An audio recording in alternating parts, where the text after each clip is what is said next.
안녕하세요. I have a PowerPoint presentation. I did this presentation for the ladies meeting last Saturday, and I guess they liked it because they encouraged me to present it in front of the church. And I said, well, I will not do it on a Sunday, but I will do it on a Wednesday because there's less people. So hopefully I won't be too nervous. But if you don't know me, I'm Maria. I'm Pastor Coffman's son's daughter. I've been living in Korea for the past 6 years, and it's been a blessing, and God has blessed me while I've been there. And I wanted to share a little bit with you what's been going on in my life there. I am a teacher. Many people before I left were asking if I was going to teach English, but I'm not teaching English, I'm teaching in English, all subjects. So there's a difference there because I'm not teaching them how to speak English, because the students that I work with already should know some English, basic English, even though some of them do not know. So, and I'll be sharing with you a little bit about the town that I live in, the schools that I taught at, and just the general things that are going on in Korea. So if we go ahead and, I wanted to share with you just some Korean words. The first word here is 하나님, and 하나님, if anyone can guess, is God, and 아버지, which is father, and Abba, which is our Heavenly Father, is very close to our Korean word for appa, which is daddy. And so when in Hebrew, when they say Abba, Father, in Korean, it's appa. So it's very similar to what we use here in Korea. And hana means one. And so when they made the Korean language, first it was Chinese, and then there was a king who made the Hangul language. He had an understanding of who God was because he knew Hana, which is one, and there's one God. So Hananim, one God. And so I thought that was very interesting. Yesunim is Jesus, and Yoshua, I can't say it's the Hebrew word, is very similar to the Yesunim. So Korean is a very phonetic language. It's different symbols that are placed together. Each one has its own sound. I've been there for 6 years. I have to say that I still have not learned to read Korean, but maybe one day I'll get there. But it is easy enough to learn. Like I said, each of the symbols has a different sound, so produces different words. Only one syllable is used in 2 different ways depending on its placement in the word. Mr. Coffman knows how to read and write Korean, and so he can teach you if anyone needs to learn. All right, next slide. When I first came to Korea at night, all you see walking down the street is red crosses everywhere. You can walk 5 minutes and see 10 crosses. There are churches everywhere in Korea, in South Korea. And this is just kind of a map that shows, and you can see it's filled up. Even though there are a lot of churches, there's not a lot of Christians. So the next slide here. In 2023, they estimated that 15% of the population claimed to be Christian. It might be higher now. Different websites said, of course, different numbers, up as high as 23%. Growing population in Korea is Christians. One of the largest, this church here is the largest church in Korea, but also the largest Christian church in the entire world is here in Korea. 16% claim to be, there's still a lot of Buddhists, and you'll see a lot of Buddhist symbols, Buddhist temples. They even celebrate Buddha's birthday. So 63% proclaim that they have no religion. So there is still a large percentage of Koreans that don't follow Buddhism or even follow Christianity. Visiting, when my parents came to visit, we visited a prayer mountain. So there's many prayer mountains. There's places to go and pray. If we look at the next slide, they even have prayer rooms where you can go. And so even my principal at my school right now goes to the prayer mountain to pray for my family. So there's many places to go in Korea to pray. If you want to be in seclusion, they have churches that will pray, literally have services all day long. But there's also a lot of Buddhists that go to their temples to pray as well. And sometimes you can hear them really early in the morning. You can hear the music coming from some of the temples because they do go to pray very early in the morning. So we have these two distinctions here. We have the Christian prayer mountains, but also the temples. And there's a lot of ancestral worship in Korea as well. So there's two main holidays that we have in Korea. One is Korean Thanksgiving, which is like a harvest day, but it's called Chuseok. And during this, and also the Lunar New Year, which is Solna, they often worship their ancestors. They will prepare food for the ancestors to come down and have a meal. And if you don't prepare a meal for them, then they will go hungry for the year. So these are ancestral worship, and this is still done today. It's not as the younger generation is not doing this as much. This is still something carried on by the older generations. Of course, as Christians, we don't follow this tradition in Korea. And then also the ancestral worship goes along with the grave bowing. So this is a big deal even with my own family. When I was visiting my grandparents and my uncle's grave, they would bow down, and they would also bring a little snacks for the ancestor to enjoy, a little drink that they'll pour on the grave for them. So they have this mindset of that they need to honor the ancestors, that they will be blessed and they will receive blessings from the ancestors. So when I was visiting with one of my cousins, she says, you don't have to bow, because she knew I was a Christian. She was a Buddhist. So she's like, you don't have to, do anything. Just stand there. And I was like, okay. She's like, you can pray, you can pray to God. And I was like, okay. So she even understood that was not something that I was comfortable with. Even, when my mom went with her nephews, they didn't force it on her. But this is still something that they do today in Korea. So, there's not a lot of spaces left in Korea, so a lot of the graves that you see, the mounds, are decreasing. There's more of the cremation because there's just not enough space in Korea. It's just a growing country. This is just something I put up here, just a little bit more about the ancestral worship, is that they're paying homage and offering sacrifices to the ancestors, the spirits. This is rooted in the belief that the spirits of ancestors continue to influence the living, and they maintain this connection with the past and seek blessings. So, like I said, they bring the food and different things. So, it's still even though if they're not Muslim, if they're not Buddhist, they're still practicing this because it's ingrained in them. This is something that they have to do. So, I'm going to go a little bit more into what my life there. This is my first church. This was called Shalom House. This met in our school, and it was just a room, and it was a mixed. We had Korean, we had American, we had African, and we had just had kind of a mixture of a church. And then the next slide. This was our school and also our church, and it suffered a fire in 2019. So this was my original school and also the church, and there was a fire in December.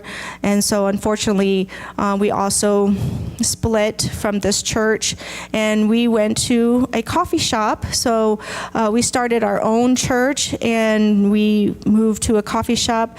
Then with the coffee shop, we had COVID. And so because we were no longer allowed to meet in public, we were like, well, we're still going to meet. We're just going to not meet in a coffee shop. We met in our church member's home.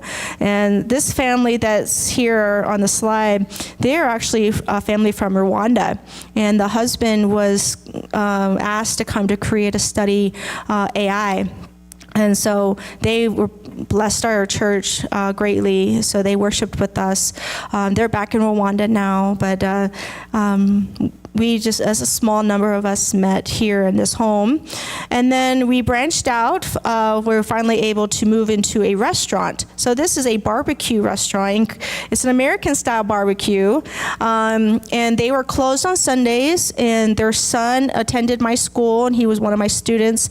And the parents like, we don't use the restaurant on Sunday. Why don't you just use it as a church? So it was a big blessing. However, the church split again. We had some issues pastorally, but there is still a few members there. Currently, I attend West Camp Casey Chapel. So where I live is in Dongjacheon, and in Dongjacheon there is a military base. And so Camp Casey, which is, I can throw a rock at it from my apartment, they have a chapel service there for soldiers and civilians.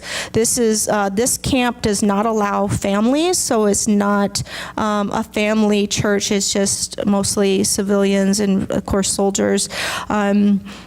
They do have a praise team. They have women's and men's Bible studies. We have 5 chaplains. 2 or 3 of them are Korean. One is American and one is Cuban born. So it's quite of a mix of chaplains. And it's Camp Casey, like I said, it's it's a combat zone. So it's a little bit more stressful, I think, for the soldiers living there, as I would tell you. But this is our chapel. On a good Sunday, we can have up to 50 to 100 people. And it's, I sing on the praise team. This is our some of our chaplain and some of our praise team.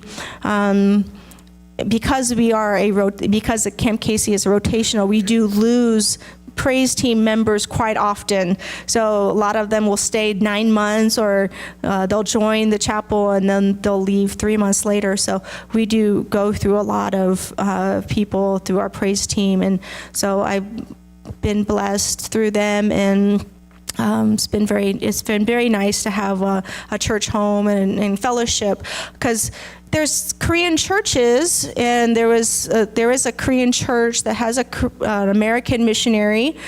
His name is Pastor Coffman. He's actually knows, I think, Charlie Ross. I think Charlie Ross married them, or married him and his wife or something. They're somehow connected. He has a church. It's Emmanuel Baptist.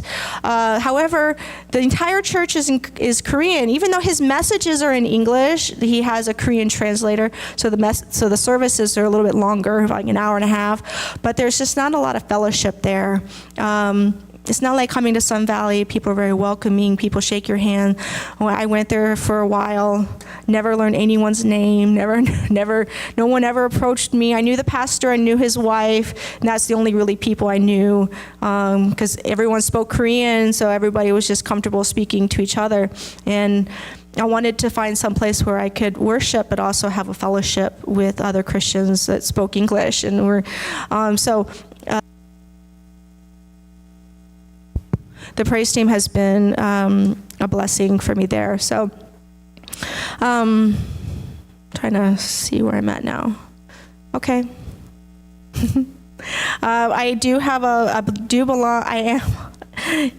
I am involved in a ladies' Bible study, not with the chapel. So we have a ladies' Bible study that has also been a great opportunity to fellowship with other ladies. currently, we have 4 countries represented in our Bible study. We have, of course, American, Korean, Philippines, and Hungary. And the lady here with this little girl, she's Hungarian, and so she's now a Korean citizen. She's married to a Korean. But we also had some ladies from Rwanda, as I said before, and we used to have a lady from Argentina. So the area where I live is very diverse as far as ethnicities and countries. I feel like I'm not even living in Korea. I feel like I'm living in the United Nations when I walk outside, because outside of my apartment there's an African restaurant. Next door is an African store. Next door to me is an African restaurant. And then down the street is a Filipino restaurant.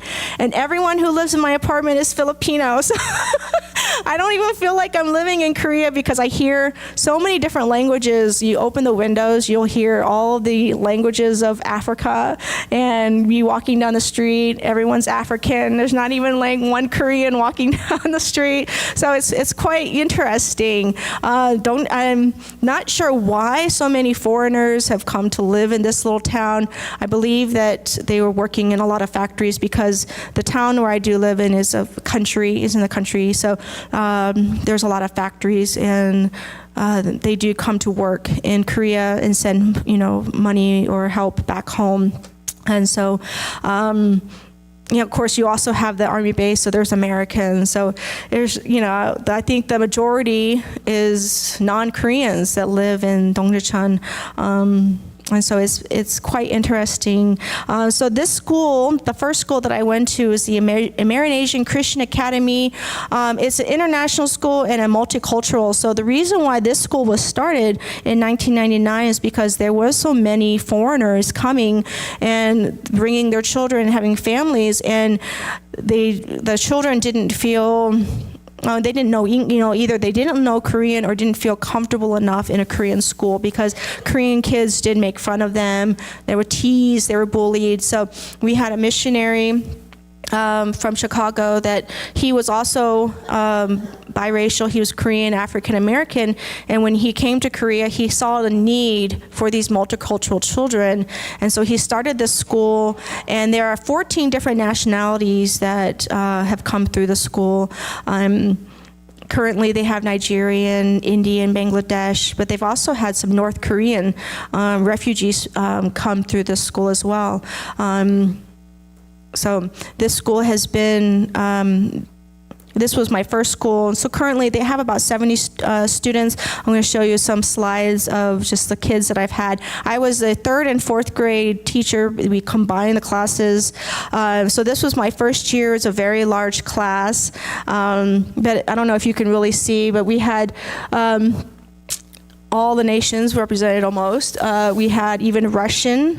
We had a little boy. Dad was Russian. Mom was from some, I forgot, a South American country. So he didn't know any Korean. And recently I found out that he had to go to a Korean school because they were in Korea illegally. Many people, as you find out, either don't have a visa or are in Korea illegally to work. And his parents were there illegally. Mom couldn't go back to Russia. Dad couldn't go back to, I think it was Guatemala. And they had 2 children that were just kind of stuck in the system. The oldest daughter graduated with nothing. She had no birth certificate, no social security, no nothing, no identification. It was very difficult for her to even get into college. And her brother was the same way, but the Korean government recognized that there was this problem, and they said, if you come to a Korean school, we'll give you your papers. We'll give you whatever you need, your visa, your documentation. And so unfortunately, poor thing, didn't know any Korean, but he's having to go to a Korean school to be able to get, the benefits. So this was my 2nd year. The class size did get smaller. And then the 3rd year, I spent 3 years at this school.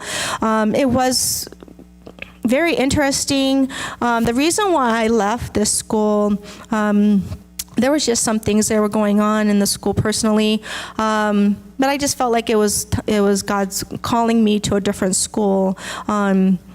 But I still do keep in touch with a lot of the students that are still there, and I wanted to show you, at this school I taught all the classes. We used Bob Jones textbooks, and we taught history and math and science and art and Bible and all those classes.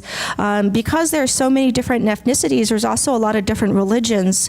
We have several Muslim students. I even had an Indian Sheikh, which is a type of religion in India, and we were at parent orientation or parent meeting. It was before school was starting, or they were coming to pick up their books. Anyway, one of the parents, one of the Muslim moms, she came to me and she says, "Do you have to teach Bible?" I was like, "Well, it is a Christian school, so we have to teach Bible." And she's like, "You're making it very difficult for me at home because he's asking a lot of questions that I don't know how to answer.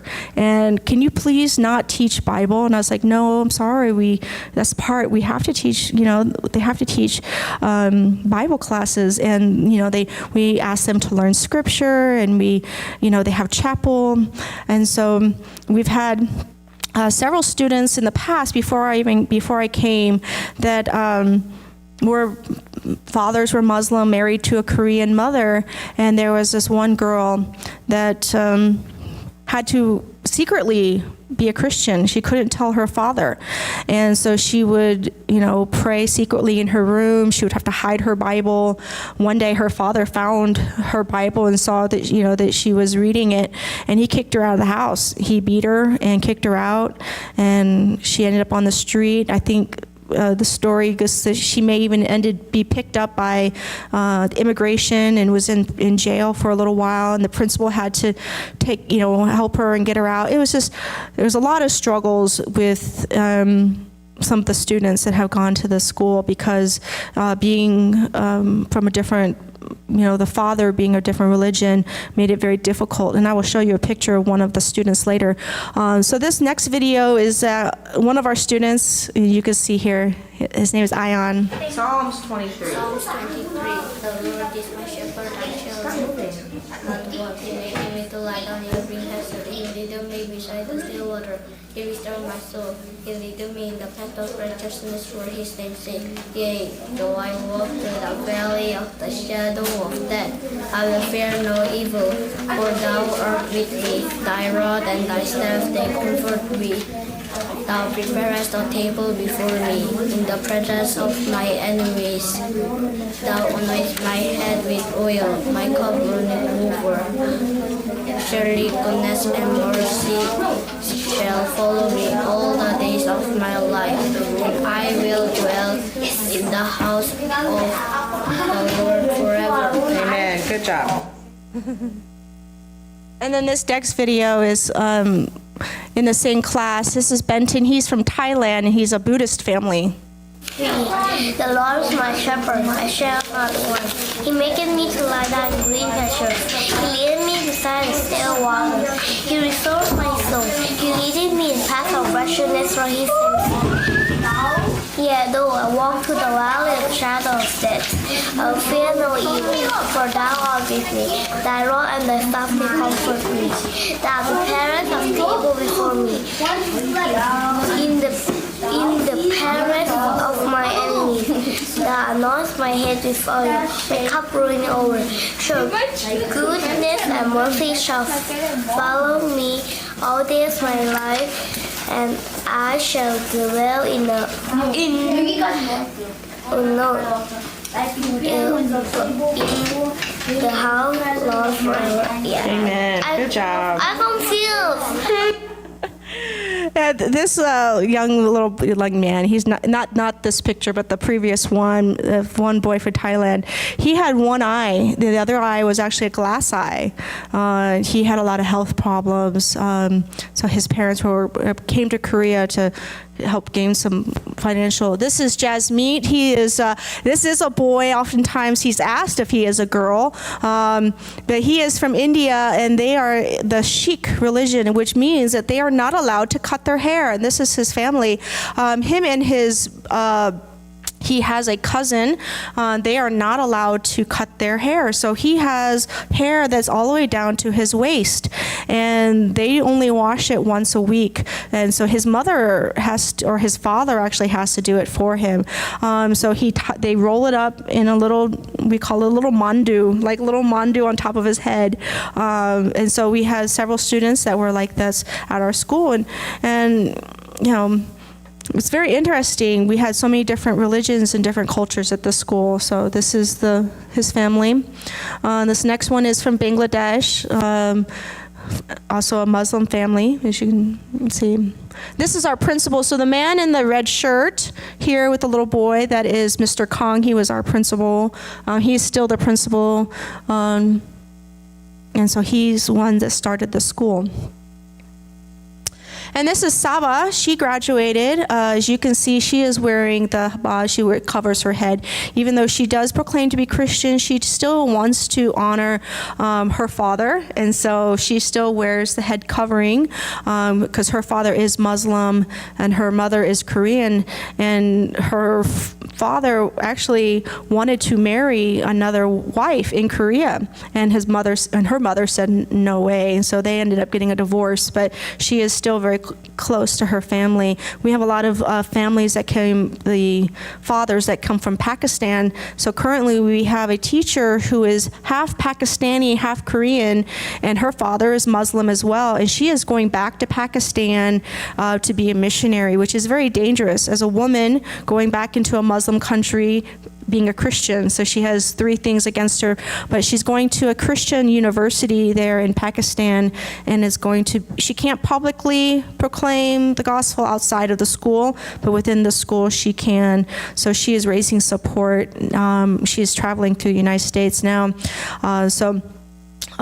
But this is Saba, and this is Colin. He's from Nigeria, but his family is Christian. So just wanted to show you just kind of all the different countries that we had there at the school. But this is my current school. This is Covenant Global Christian School. The first school was in Dongjicheon. This school is in a different city, about 25 minutes away.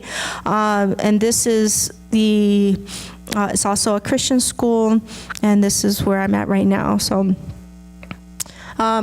as I told you earlier, we teach all classes in English. Students, this school is all Korean. So all the students that come to this school are Korean, and I teach first grade and other grade levels as well. But the students should know English before coming to the school, but many times because we need more students, so just come, we are teaching them English, which they pick up very quickly. So we teach Bible, and they also are taking Spanish. We have a Spanish teacher that comes.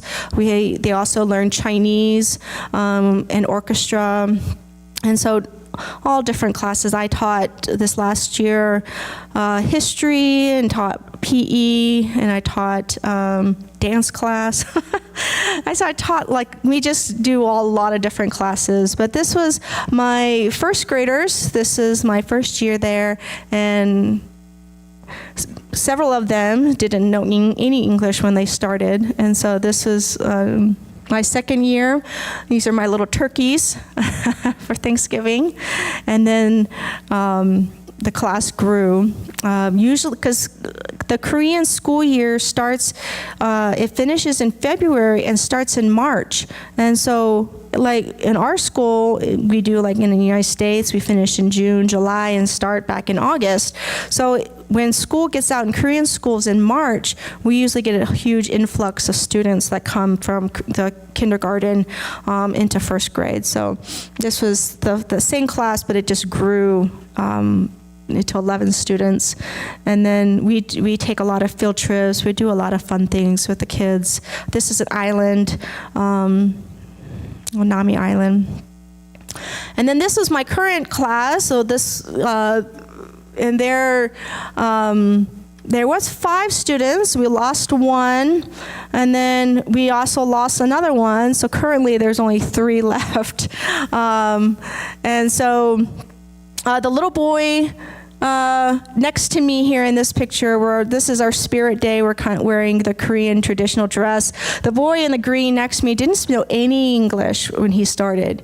We were kind of worried about him being able to pick up the language, but he is just like, just Miss Coffman, and he'll just start telling me all these different stories, and so his English has greatly improved. So this is Louis. This is he's Mount Rushmore. Like a cute little project, right? So he loves history. He loves everything about American history. He loves the Statue of Liberty. We went someplace and he wanted to buy the Statue of Liberty so he could make it at home. He loves America. His father is American citizen, even though they're Korean. So they're actually moving back to Washington State. He loves history, loves America, and he loves God. He loves to sing. He's the loudest praiser in chapel. He will ask other students, are you Christian? Are you Christian? Do you know God? And you don't know God, what's wrong with you? And he loves playing soccer. So him and this other student were playing soccer, and they came to school one day and they were like, Miss Coffman, I saw God. And I was like, what do you mean you saw God? Oh, we were playing soccer and this light shone from heaven and I saw God. And I was like, wow, that's so amazing. And he was just so excited. And him and the other boy he said, yeah, you saw it too, right? And they was, yeah, I saw it. And they were just so excited. But I love hearing them talk about their love for God. And he loves God so much. And so he's good. I hope that he will be a great missionary one day. So we do teach them Abeka. We do the Abeka school program there. And we do teach them U.S. history.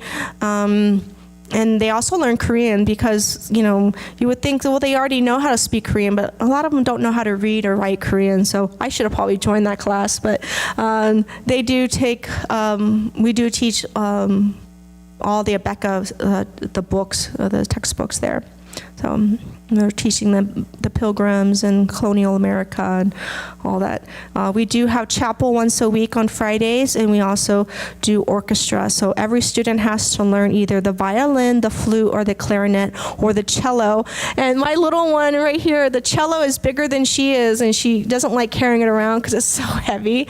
But she doesn't play. She just kind of swipes it in the air back and forth. But so they do orchestra presentations twice a year. So this is a cute little video of them singing. I wanted to share with you. See the King of Glory coming on the cloud in fire. The whole earth shakes. The whole earth shakes. I see His love and mercy washing over all earth's sin. The people sing. The people sing. Hosanna, Hosanna, Hosanna in the highest. Hosanna, Hosanna, Hosanna in the highest. So this little girl here, she doesn't know God. She comes to school and she's learning about God. Her mom is a single mother.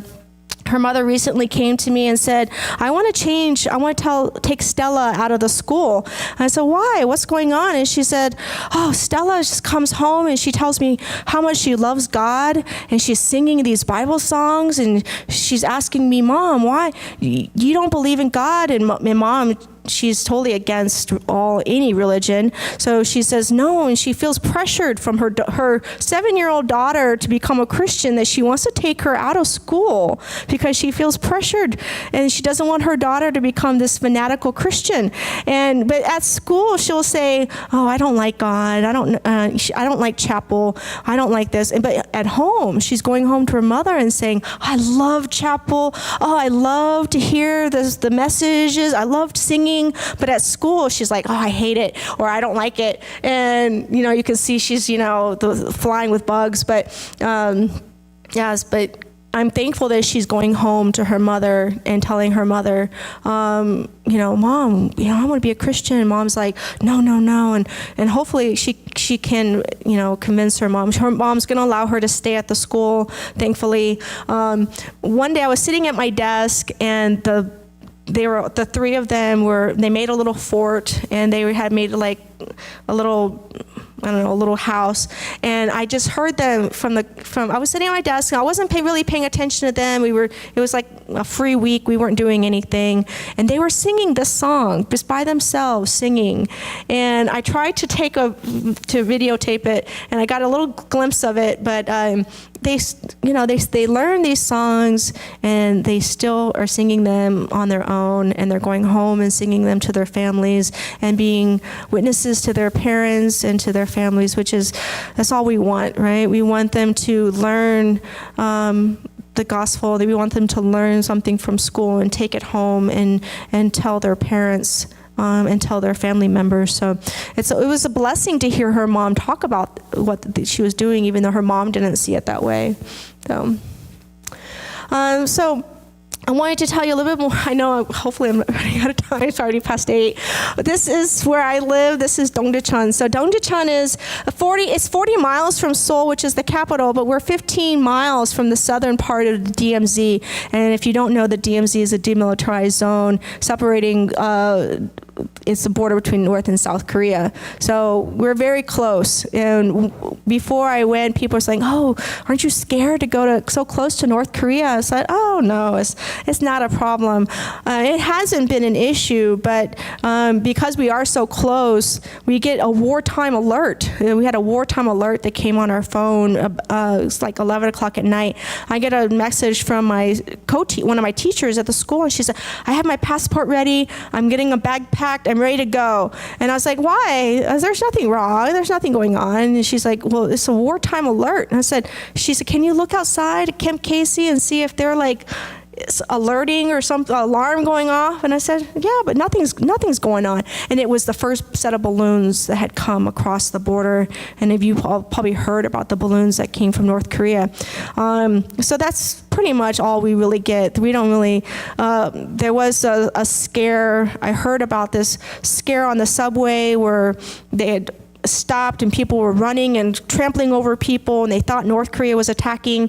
It was just, there was something wrong with the train. So it's still in the back of our minds. I was telling my father that I was laying in the living room, and I heard this booming sound outside my window, and I immediately first thought North Korea is attacking, but it was fireworks from next door, from the camp. So it's still in the back of our minds. We still worry about it, but it's not like have my passport ready all the time. I'm not, bags packed, but we are pretty close to the DMZ.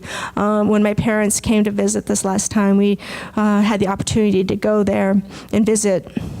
This is Dongdaecheon. So it's surrounded by mountains. It's, like I said, it's a very country. It's not a big city, which I like. I like living out in the country. In the next slide, you'll see that this little section here, this is where Camp Casey is. So Camp Casey takes a big portion of that. And so this is not Dongdaecheon City. This is not where I live. This is the next city over. It's called New City because the Dongdaecheon is very old. It's very run down. And so most of the cities now that are being built are looking more like this. So everything is going straight up. Your restaurants, your stores, grocery stores, everything is in this new city. And apartments as well. So the apartments go straight up and they don't go out like the homes that we have. There's just not enough space. Some of these apartments will go up to 30, stories, and you wonder, how do they move, and how did they get furniture? So one time we were watching this conveyor belt that was going up. They were putting everything on a conveyor belt and just bringing it up and down. And so it was quite interesting. But yeah, this is the older part of Dongdaecheon. So because we are a military town, we do have a lot of, they do want to do something, service for the soldiers. And so they have a lot of these bars that are lined, which has caused a lot of problems. It's a lot of violence. There's a lot of fighting. There's a lot of issues. Unfortunately, fortunately, they're being kind of weeded out. So the city of Donghaecheon is bringing more family-friendly places into the area. So these are some new food houses that are being brought in. They're starting to weed out some of the bars. Actually, when COVID hit, it just knocked out everything. Everything actually closed down, which was a blessing. But they are still functioning. They are still there. And you get young soldiers that come that have never been to, out of the country. They go there and, they have a lot of problems. But this is right across the street from where I live. So it's like one street over. This is where the bars are. But the city of Donghaecheon is trying to bring in more families, and so they're bringing more family-friendly things to the area as well. So, and so this, when we talk about Korea, you have to talk about, of course, the Korean War. And there's a lot of memorials different places that you can go to visit. This is the Incheon landing. This is when General MacArthur came to Incheon, and they have made statues. And the next picture, I think, is, and this is where they actually came up the side of out of the boats and climbing the walls, coming out. So they do have that. And this is a big statue. It goes pretty high. It's pretty big. This is General MacArthur. So I took my parents there, and so they have in English and Korean, so you can read. But they still remember. They still appreciate everything that the Americans had did for them. And this is President Truman, right? So this is close to the border. So this is at a different. So Incheon is further south, and then this memorial, this is up towards the DMZ. So this is further up north.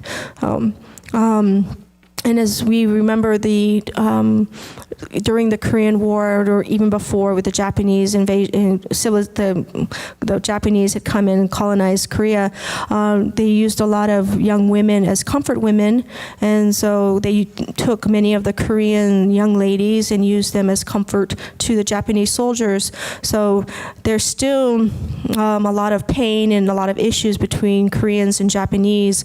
And they've put up these statues to memorize, to help people to remember what happened with the comfort women. So you'll see these statues everywhere all over Korea. And she is not a statue, that is my mom. So this is one of the observation into North Korea. I took my parents to a DMZ tour, so you can actually tour, and they will take you across this line, which is the JSA, which they have to check your passports. It's very secured. So this was actually an observatory, and this is you can see the flag is North Korea. So they have a town there where you can see into this town, but it's not a real town. We call it a fake town because it's just a propaganda, right? It's a propaganda town. So here's the DMZ. You can see the fencing is it's very highly watched. And this is just a memorial of the bloodiest battle in the Korean War. It's just called White Horse. You can kind of see the outline of the horse there in the picture. It's laying down. So took my dad here. He of course, he likes history, so I just included some of these pictures here. This is Pajimin. This is the actual line between North and South Korea.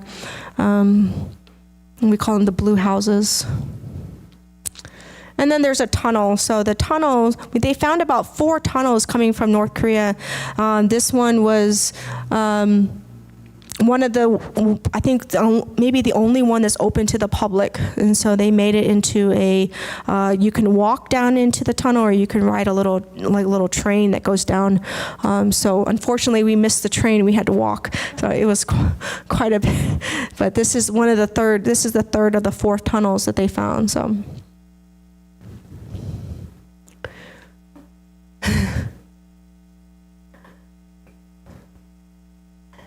And a lot of Koreans, you ask them, do you want North and South to be, reunited, unification? And you get a lot of the older generation that says, yeah. And then you get some of the younger, says, yeah, we don't really care, But it's still on everyone's mind, what if North and South Korea do get reunited?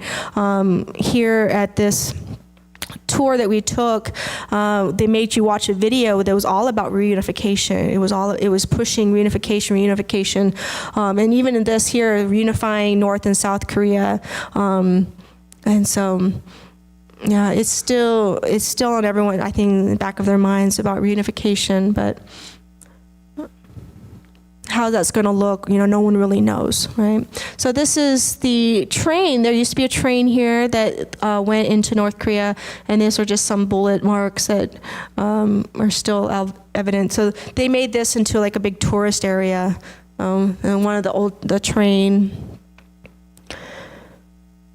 And this is the Freedom Bridge. So this was the bridge that when they did bring some families to reunite with South Koreans, they walked across this bridge. And this is the balloons, the trash balloons that they were sending over. So I wanted to show a little bit about just traditional Korean. This is, we call this is the hanbok. This is what, they don't really wear these very often, mostly for family, like, holidays and things like that. But you can rent them now. And you see more foreigners wearing them than actual Koreans. Because I was telling the ladies, you can go to any of the palaces, and they still have old places that you can go to, that if you wear a Korean dress that you rent it, you can actually go in there for free. So a lot of people that are visiting like to wear them for the day, and you can travel all the different palaces for free. So, and bakeries. So Koreans love bread. They love coffee. There's as many coffee shops there are churches. There's just everywhere, and bakeries as well. So, and American lifestyle. So America has influenced a lot of Korean foods now. We have Burger King, KFC, McDonald's, even Outback Steakhouse. And this is just a picture of a market, fish market, meat markets. It's just everything's out in the open, and everything is just bright lights, advertising everything. The issues that I think that I see in Korea today is just the influence of the culture, media. I'm sure everywhere, media has influence, and you can see more in the next slide. I don't know if you heard of K-pop, but Korean, I see someone over here, I think she knows K-pop, but K-pop has just kind of taken over the world, but it has influenced so much of the Korean culture that I feel, and even the Pastor Coffman, the church that I go to as well, he was saying that the young men in Korea are no longer growing up to be men. They're wearing more makeup than the women do. They have fancier handbags and dress nicer than most people. That the men growing up in Korea are not men anymore, and it's the influence of K-pop, it's the influence of dramas, and just the media is influencing the young people today. That what is Korea going to look like in 20 years? They said that right now, Korea is actually going through a health crisis because the birth rate is so low right now. Koreans are not having any children, that they are paying women to have children. So Nadia, you can go to Korea. They're paying women to have children. And they will pay foreigners to come to Korea and date Koreans. And they will pay you, and if you get married, they pay you more. And if you have a baby, they'll pay you even more. So this is the birth rate in Korea is so low that they're worried. There was something that was passed in the law recently that mothers don't go to work when they have children. And so women now, younger generations, want to work. And so, but the Korean culture says, well, you're not allowed to work once you have babies. So they think that that's why people are not having children. So they're actually allowing foreign workers to come in, like be a nanny or a caregiver to your children, which was kind of a taboo before. But now it's like, oh, we'll allow this to happen. So, hey, have more babies. You can go to work too, and you can still care for your family. So there's a big there's a big push right now for people to have children. More and more people are having, you see they're with their pets. They're you think that you're pushing a baby carriage and you think it's going to be a baby, but I would say 90% of the time it's a dog or a cat in there.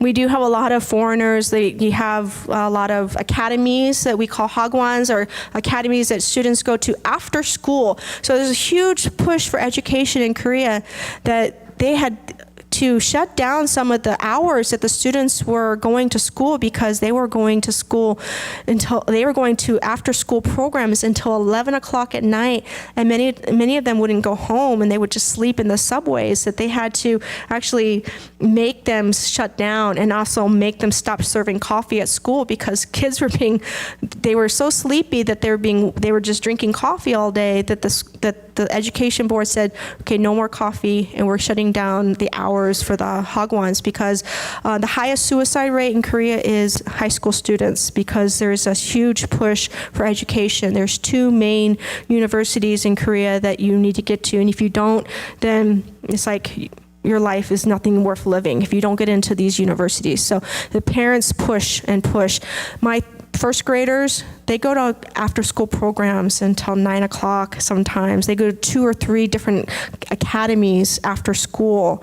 And there was even one student I had one year that he had a morning teacher that came in the morning at 7. Then the poor thing had afternoon classes after school. And it's just a huge push for education, to either get them to good jobs or good universities and things like that. So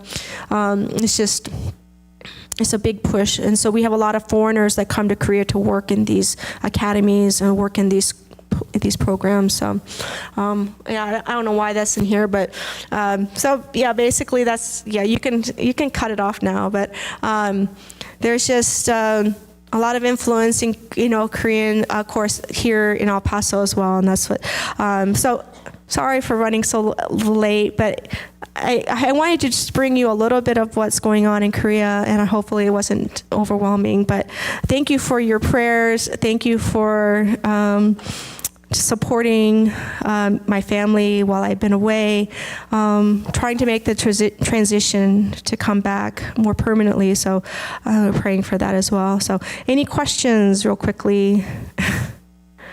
If you have questions, I'll be here Sundays as well. So if you have any questions, please feel free to ask. Thank you.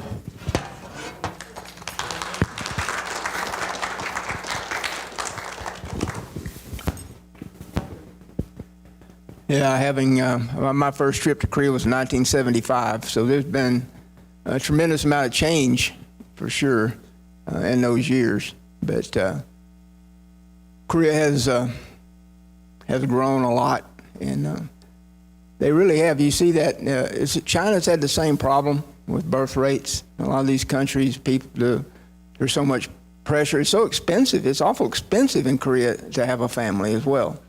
So apartments are real expensive. You see a lot of grown kids, husbands and wives and children still living with their parents because they can't afford to go out and get their own place to live. So it's pretty tough. But appreciate y'all listening, and I think it's interesting. So let's be dismissed. We'll have a word of prayer. Father, we thank you for loving us. Thank you, Father, that you know our needs, and that you continually watch over us and meet those needs. And Father, this is an example of the work that's done by missionaries around the world. And Father, we just pray that you would help us to understand what's going on and be aware North Korea is a desperate country in need of the gospel. And it's dangerous there to even know on the Bible. But Father, you see a major difference between a free country and a country that's communist. And so we need to pray for North Korea as well and all that's going on there. So we just pray that you would guide us through this week, be with us as we come back to worship on Sunday. And we just pray for your honor and your glory in all that we say and do. In Jesus' name, amen.